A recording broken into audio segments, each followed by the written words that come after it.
get the satisfaction that people actually appreciated it. I don't know. We have a lot of valuable players. I don't know if we have a more valuable player than Dennis Rodman. They could have gave me a lollipop for the award. I didn't care. I didn't care. I just said, oh my God, dude, I won something in the NBA.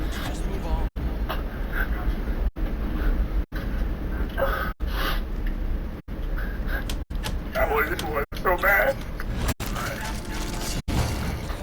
It was just so overwhelming. The fact I said, wow. It's just, and I owe it all to my teammates pretty much. Chuck, I owe it to everybody in that organization, everybody. We were the closest thing to family and structure that he had. That type of warmth, that type of family unit that we had was ideal for him in a time that he really needed it. The Pistons might have been looking a little more sentimental in 1990. But when another matchup with the Bulls in the conference finals approached, there was one man who had prepared for the same old bad boys. In '89, when we lost in Detroit, I was beat down because of the physicality of what was happening within the game. And I didn't have the energy to go against that. That summer was when I really started to physically build my body up and gear myself up for that type of beating. That was the year Michael Jordan felt, this is our moment. We're going to win it. They would have three of the most physical guys ever at the basket waiting for Jordan.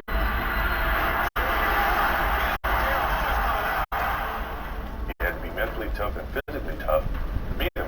Here's Jordan on the drive against Landry. Jordan rules tonight. Here's Jordan.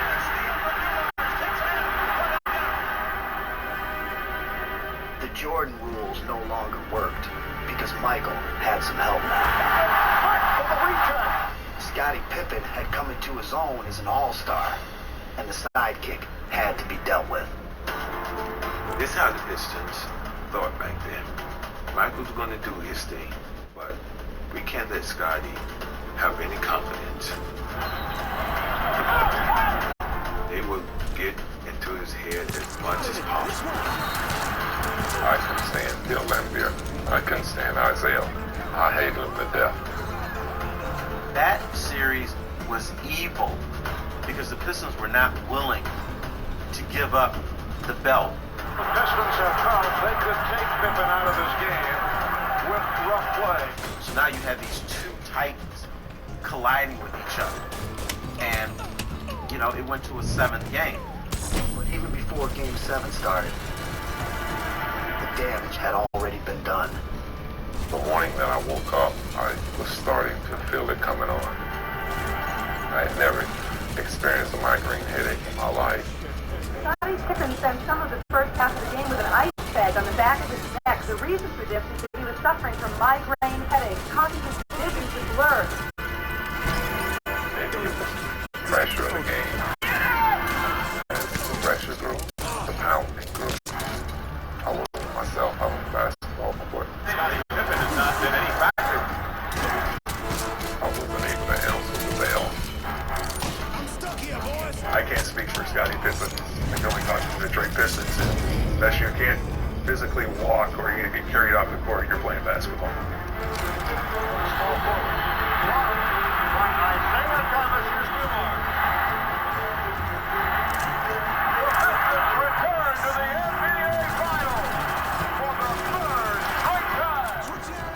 I don't think the migraine incident had any bearing on the outcome of the series. The game was in our building. They didn't know how to win. We wanted to do something that only the Lakers had done. Even the Celtics hadn't won back-to-back championships in that era. If we don't win it again, somehow we won't be validated.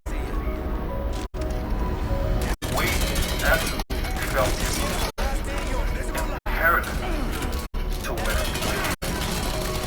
This time, it was the Trailblazers in their way. A team the Pistons hadn't beaten in Portland in 17 seasons. And when the Blazers won Game 2 in Detroit, they were feeling great about their chances heading home. For the first time in the playoffs, the Detroit Pistons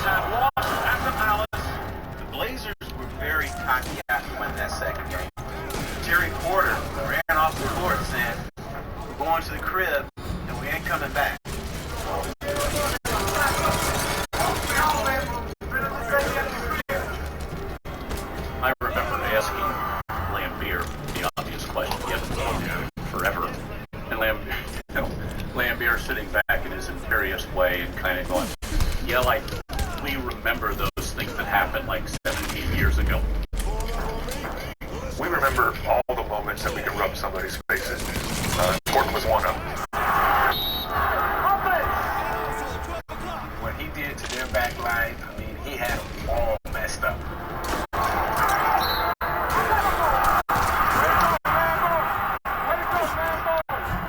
Fuck. Them being completely different out of series.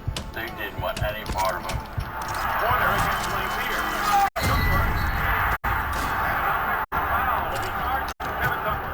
This was a team that was befuddled by Lampier. Travel, that's the second time he's traveled inside. Duckworth's too concerned about Bill Lampier's presence on the floor. Your players thought that they could be physical. They didn't know how to be physical with us. Some of our guys, you know, if you hit me, I'm going to hit you back. Obviously, they got in foul trouble real quick. They would take advantage of that. I have them on the team thinking about me up there. All three guards always had mismatches. I already freed him. I don't gotta do all that extra shit. And he just rolled.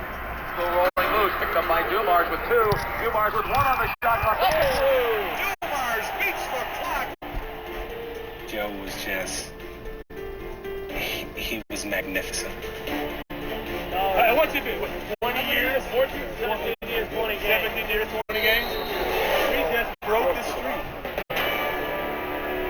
We're up 2-1 in the series now, and everybody is going crazy. Chuck grabs me and said, "Hey, I need you to step outside for a second." And Isaiah walks right behind me. And everybody's just kind of walking quiet. We get to this room, and Jack says, "You need to take this phone call. Your wife is on the phone." She said, "Your dad died right before tip-off."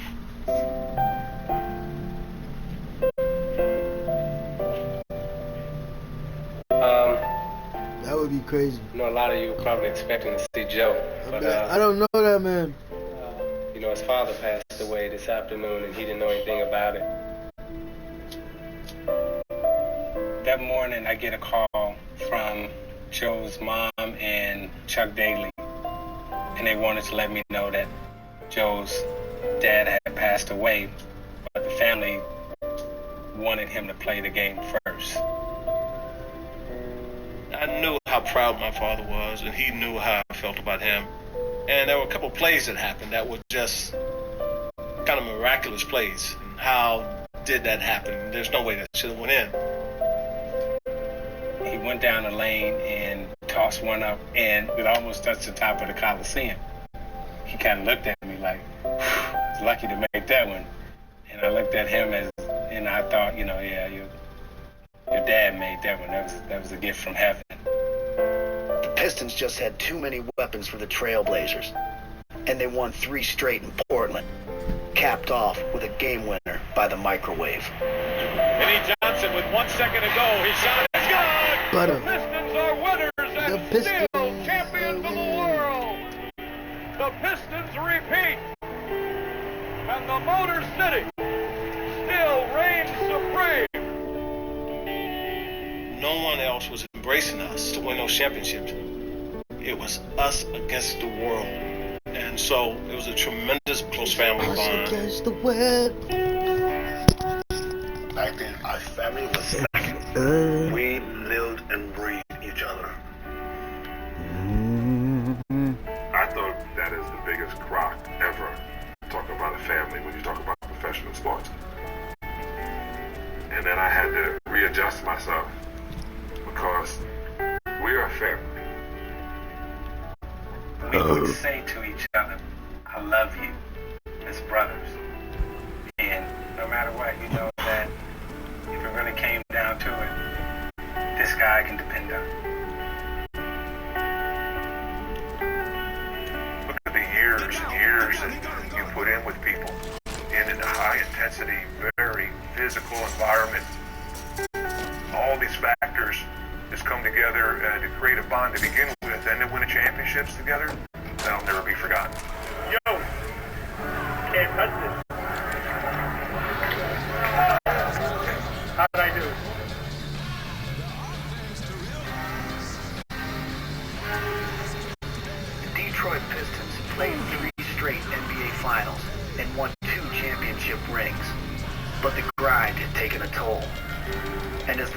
1991 playoffs started, something felt different. For many years, Isaiah Thomas told me that the Pistons were this tightly wound ball of yarn. You could never get the end of it and start pulling on it. But we knew that 1991, the strands were unwinding. Age caught up to the Detroit Pistons in some ways. Injuries, it gets tiring. 87, 88, 89, 90, 91, like 5 straight years. You're playing until at least early June. It was just mental fatigue, physical fatigue. We had had a long run, and a lot of the things came crumbling down on us at that point. They managed to get back to the conference finals. And one more time, the Bulls were waiting.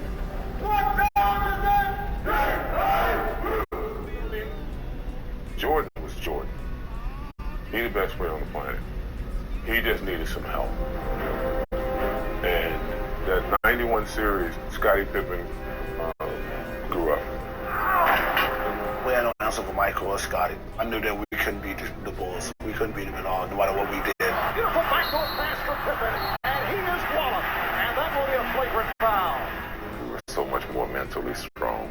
We were so much more physically ready for any challenges that they threw at us. Scottie Pippen is just on fire. They weren't a fragile, mental weak team anymore. You couldn't mentally fatigue them. They were obsessed with winning at that point. What it made me think about was us with Boston. I looked at them and said, they're us. The Bulls won the first 3 games and weren't shy about letting the press know how they felt about the bad boys. Today, Michael Jordan claims that the whole league will rejoice over the demise of the so-called bad boys. Strong words from Michael. I had never seen a team speak about a champion that they were getting ready to dethrone that way. When Michael Jordan said the Pistons were bad for basketball, they were poor champions, that struck the Pistons in the heart, struck Detroit in the heart. Isaiah Thomas is coming out of the game. Bill Laimbeer right off the bench to hug his teammate. When the run's over, you know it's over. And it was over for us. A new basketball king will be crowned. What we were doing was just giving respect to each other. As a brother who's been down with me in this struggle, in this battle, thank you. This is a very touching scene. They're almost breathing, I guess, a sigh of relief, carrying a heavy burden all season long. It's 112-89, Chicago, with a minute left in the Pistons season. Our interest was really heightened in what was going on around the benches. That story was more important than anything was going to be going up and down that court. Everybody was waiting for the possibility of a true passing of the torch. And what they got was nothing like that at all. When the Pistons began to walk off the court, there was one problem. There was still time left on the clock. They left the bench about 7, 9, 10 seconds remaining. The Pistons just left. And the cameras were following them the whole way. Bill Laimbeer is walking on up like this, and Isaiah just dips around him. But the way it looked like Isaiah was trying not to be